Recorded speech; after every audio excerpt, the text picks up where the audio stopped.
வீட்டில் சாதம் மிச்சமாயிட்டுனா கவலைப்படாதீங்க. அதில் தண்ணி ஊற்றி காலையில் பழைய சாதமாக எடுத்துக்கோங்க. எடுத்துட்டு அதை நல்லா 2 தண்ணி போட்டு அலசிட்டு தண்ணியெல்லாம் வடிச்சிட்டு, பழைய தண்ணியை ஃபுல்லாக வடிச்சிட்டு, அதில் கொஞ்சம் உப்பு, கொஞ்சம் மிளகாத்தூள்,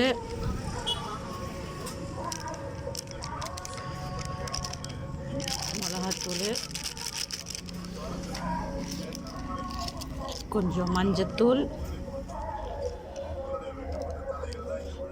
கொஞ்சம் நிறையவே போட்டுக்கிடுவோம். ஏன்னா நம்ம ரொம்ப நாள் இதை வந்து ஸ்டோர் பண்ணி வைப்போம். அதனால் ஜீரகத்தூள்,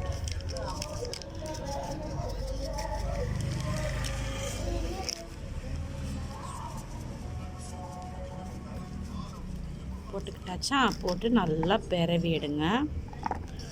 நல்லா சோறு ஃபுல்லாக அந்த கலர் ஆகணும்.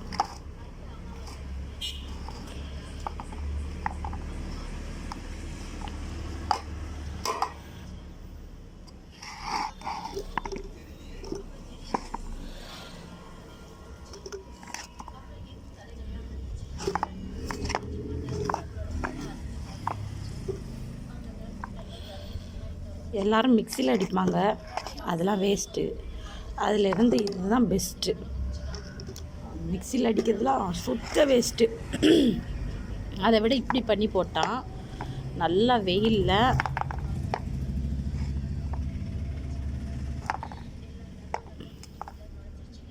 நல்லா பரட்டிக்கிட்டாச்சா. இப்போது இந்த மாதிரி ஒரு இந்த மாதிரி ஒரு தட்டு எடுத்துக்கிறணும். தட்டு எடுத்துட்டு இதை இப்படி கையில் ஒரு சாதம் ஊட்டுற மாதிரி கையில் எடுத்துக்கிறணும். எடுத்து குட்டி குட்டியாக வைக்கணும். ஃபுல்லாக ஒரு தட்டு ஃபுல்லாக வைக்கணும்.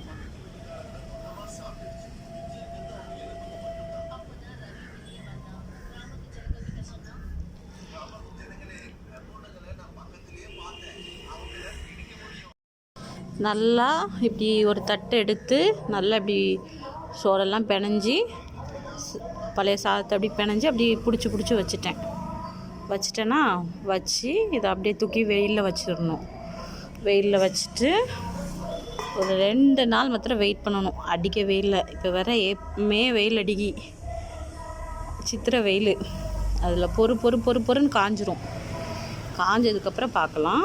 நான் ஏன் மிக்சியில் அடிக்க வேணாம்னு சொன்னேன்னா, அது கூட கொஞ்சம் நமக்கு வேலை. மிக்சியெல்லாம் கழுவி அதெல்லாம் மிக்சியில் போட்டு அரைச்சி அதை கூழாக பிடிச்சி வைக்கிறதுக்கு ரொம்ப டைம் ஆகும். இதுனா அப்படி கையில் உருட்டினமா பிடிச்சி அப்படியே தட்டில் வச்சோமாண்டாயிருமா. சிம்பிள். இதுதான். இதை வந்து காஞ்சதுக்கப்புறம் உங்ககிட்ட காட்டுறேன். ஓகே ஃப்ரெண்ட்ஸ், பாய். நல்லா வெயிலில் வச்சாச்சு. இன்னும் ஒரு 2 days மாத்திரம் நம்ம வெயிட் பண்ணணும்.